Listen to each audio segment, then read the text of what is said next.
GRVE en Guyane, démarrage timide la veille d'une journée morte. À la veille d'une journée morte en Guyane, la GRVE générale Illimie a démarré doucement lundi sur le territoire, alors que le Premier ministre Bernard Cazeneuve a annoncé la venue de ministres avant la fin de semaine. À Cayenne, où les commerces étaient ouverts, une myriade de drapeaux indépendantistes verts, jaunes et rouges flottaient sur les voitures, scooters et ronds-points. Des banderoles Nous bon Cassa a suffi en CRO les Guyanais, étaient visibles partout sur le territoire. Mais la mobilisation était bien inférieure celle des jours précédents.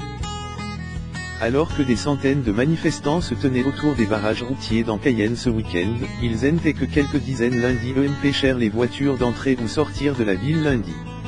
Quelques centaines de personnes se sont rassemblées devant le rectorat, avant de former une chaîne humaine.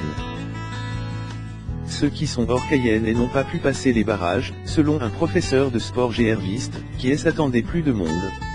Air France, dont les avions ne desservent plus Cayenne depuis dimanche, a annulé son vol pour mardi. La Guyane, qui compte plus de 250 000 habitants, vivra une journée morte mardi.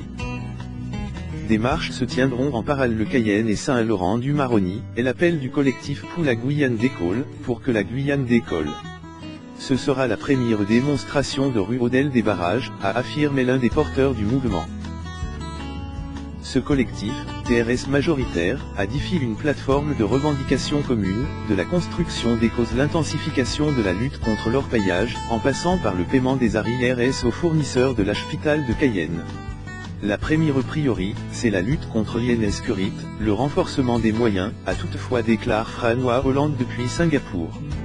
Une délégation ministérielle sera sur place avant la fin de la semaine pour conclure les discussions engagées par la mission de hauts fonctionnaires des PCH samedi, a annoncé Bernard Cazeneuve, au CT de la ministre des Outre-mer Erika Bareil. Si toutefois les conditions du respect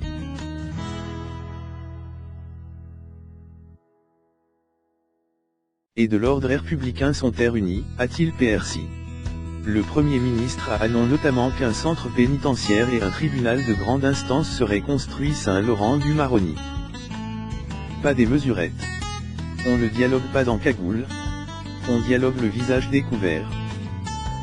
Il faut que la confiance soit perçante, a de son CT insiste le nouveau ministre de l'Intérieur Mathias Fekl, depuis Bruxelles.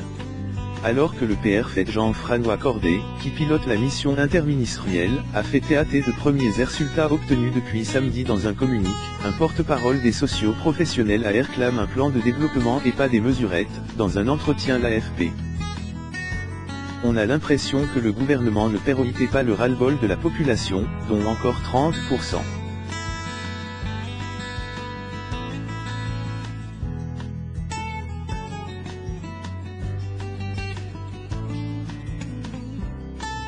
N'a pas assez l'eau potable ou l'électricité, a déploré le sénateur PS de Guyane, Antoine Karam, sur BFM TV.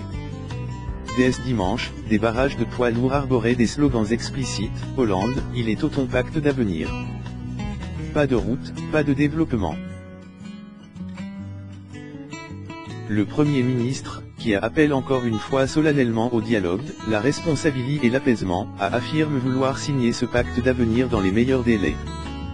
La mission interministérielle a fait dimanche plusieurs annonces visant à désamorcer le mouvement social. Mais, a souligné une source gouvernementale, les revendications sont parses et les collectifs ne sont pas d'accord entre eux.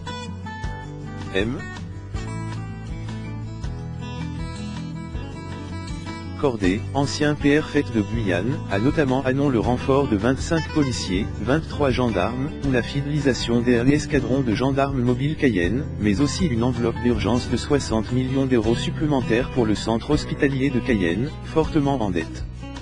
La situation en Guyane a trouvé un chaud dans la campagne présidentielle, 4 semaines du premier tour. Marine Le Pen, FN, a dénoncé le service cruellement minimum du gouvernement, François Fillon, LR, y voyant la conquête de l'échec de la politique de François Hollande. Bernard Cazeneuve s'est épris, lui, ce qui c'est dans la démagogie et l'électoralisme.